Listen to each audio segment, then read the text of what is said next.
Hey guys, welcome back to my channel. Hope आप सभी लोग अच्छे होंगे। तो गाइस, मैं वापस आ चुका हूँ अपनी कार के अंदर और वीडियो का थंबनेल और टाइटल देख के आपको पता चल ही गया होगा कि आज का वीडियो किस टॉपिक पे होने वाला है। सो गाइस, आज की वीडियो में हम बात करने वाले हैं अपने कार के टायर अपसाइजिंग के ऊपर।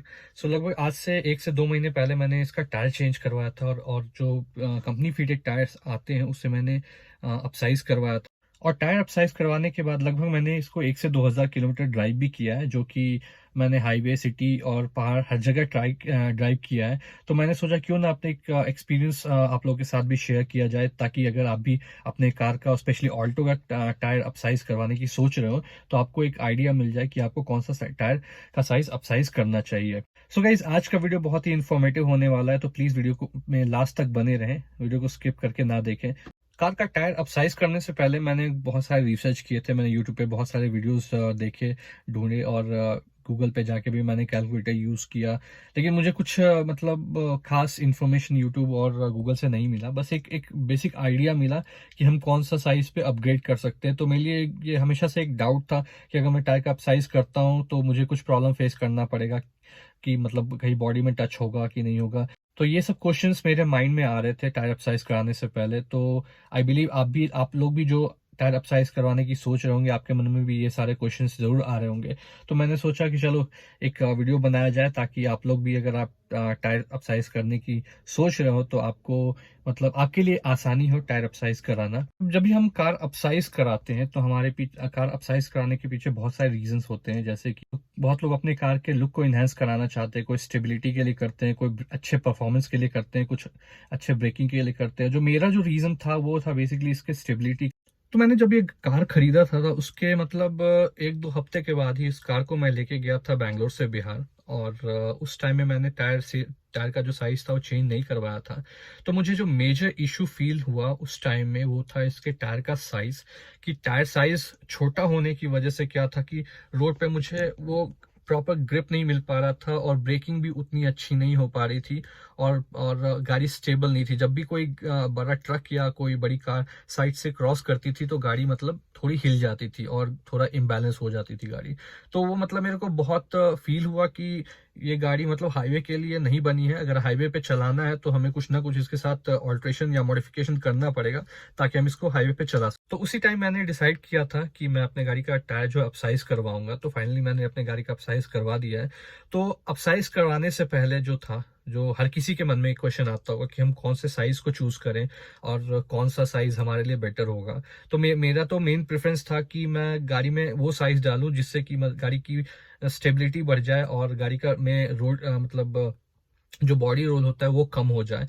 और मैं नहीं चाहता था कि मतलब बार बार मेरे को टायर चेंज करना पड़े। तो इसलिए मैं ज़्यादा कुछ मॉडिफिकेशन नहीं करना चाहता था। हाँ, लुक वाइज मैं थोड़ा सा इन्हांस करना चाहता था, कि ताकि उससे क्या है कि अगर आप ज़्यादा उसमें मतलब बड़ा या चौड़ा टायर लगा दोगे तो क्या होता है, उससे आपको गाड़ी का जो प्रोफाइल है, मतलब हाइट कम करना पड़ेगा टायर का। तो उससे क्या होगा कि आपका जो मतलब एलॉय व्हील होगा या फिर आपका जो व्हील होगा वो गड्ढे में जाएगा, तो वो बेंड होने के चांसेस होते हैं।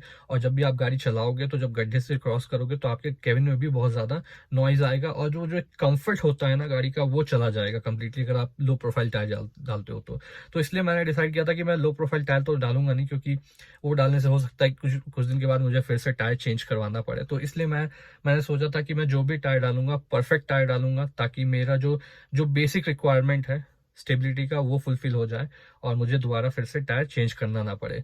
तो बहुत रिसर्च करने के बाद मैंने यूट्यूब में बहुत सारे वीडियोस भी देखे, लेकिन मुझे इस स्पेसिफिक गाड़ी के लिए साइज नहीं मिला।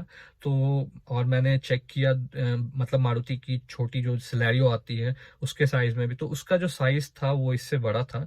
तो उसके बेसिस पे मेरे को डिसीजन लेने में बहुत आसानी हुई। तो जो मैंने इसमें टायर का जो साइज लगवाया है वो लगवाया है 165/70 R14 का। और जो कंपनी फिटेड टायर्स आते हैं वो 145/80 R13 के टायर्स आते हैं। अगर आप सिटी में चलाते हो तो सिटी में चलाने में कोई प्रॉब्लम नहीं है, आप छोटे टायर्स में चला सकते हो, और आपका जो फ्यूल इकोनॉमी होगा वो भी बेहतर निकल के आएगा। आपको माइलेज वाइलेज में कोई प्रॉब्लम नहीं आने वाला।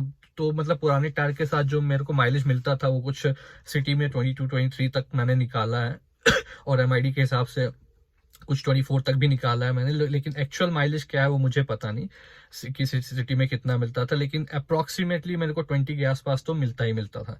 लेकिन अभी ये टायर अप साइज करवाने के बाद क्या है कि थोड़ा माइलेज भी ड्रॉप हुआ है, और ज़्यादा नहीं, बस 1-2 किलोमीटर का ही डिफरेंस आया होगा, लेकिन फिर भी मतलब मैं सेटिस्फाइड हूँ इस टायर्स के साथ, और जो मेरा जो रिक्वायरमेंट था वो पूरा हुआ है।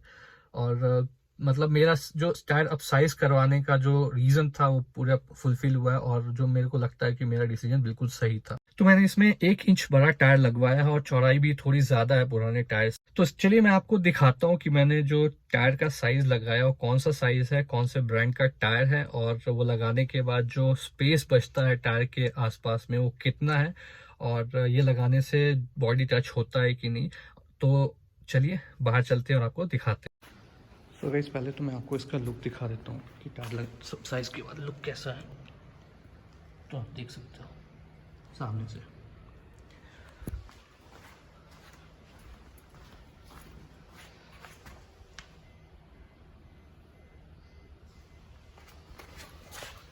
तो देखो ग्राउंड क्लियरेंस अच्छा खासा बढ़िया है,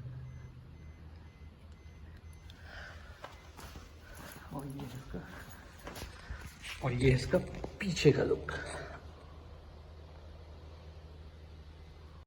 और अगर टायर साइज़ की बात करें तो आप देख सकते हो 165/70 R14 का टायर है। ये 14 इंच का रिम है, और जो कंपनी है वो है अपोलो का,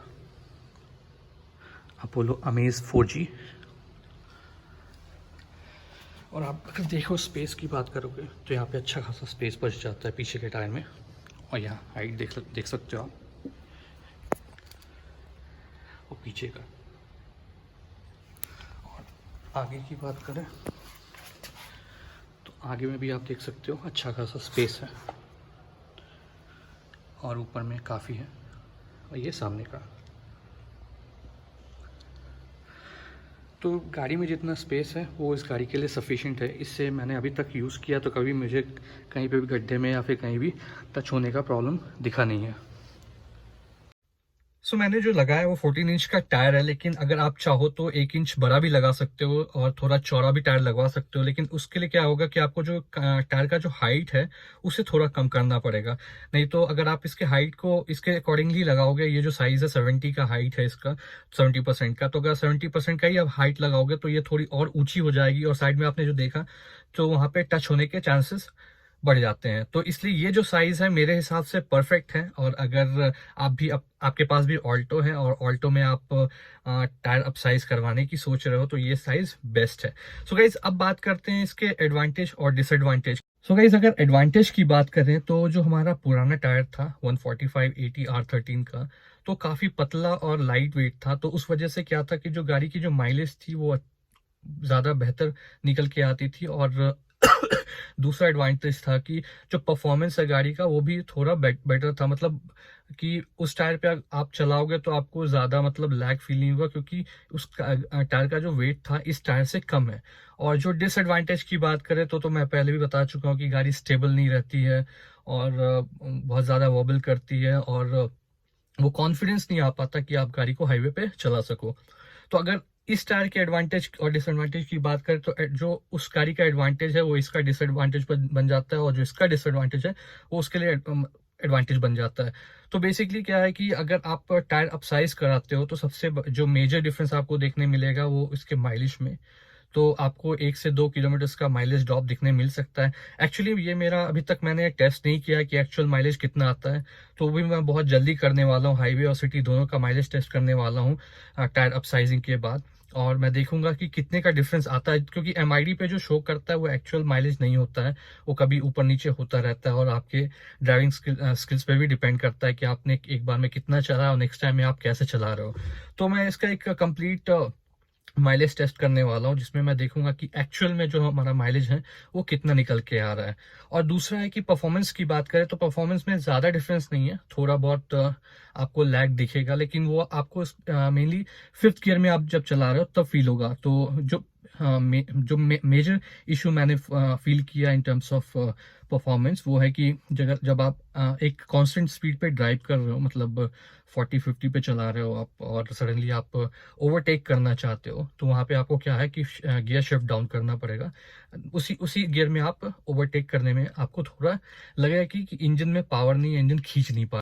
जब मैं इस गाड़ी को तिरुपति लेके जा रहा था तो हाईवे पे इजीली मैं गाड़ी को क्रूज कर रहा था 110-120 पे विदाउट एनी फियर। लेकिन पहले क्या था कि मतलब 70-80 जो था, उसके बाद गाड़ी को बढ़ाने में मतलब थोड़ा एक अंदर से वो कॉन्फिडेंस नहीं आ पा रहा था, जो कि अब बढ़ गया। वैसे भी मैं गाड़ी को 80-90 से ज्यादा चलाता नहीं हूं, अगर हाईवे भी चला रहा हूं तो 80-90 जो है मेरा मैक्स रहता है। लेकिन अगर आप गाड़ी तेज चलाते हो, कोई दूसरी गाड़ी चला रहे हो और आप सडनली इसमें स्विच होते हो, तो आपको अगर ड्राइव करना तो इस टायर के साथ आप इजीली 100-110 इजीली आप क्रूज कर सकते हो आप बिना किसी प्रॉब्लम के।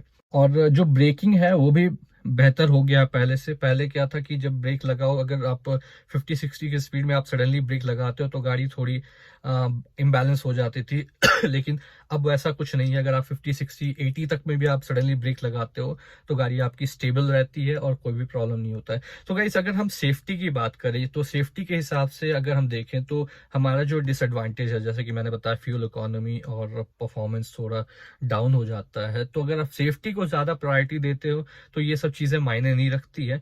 तो इस हिसाब से जो मेरा जो डिसीजन था वो बहुत सही डिसीजन था।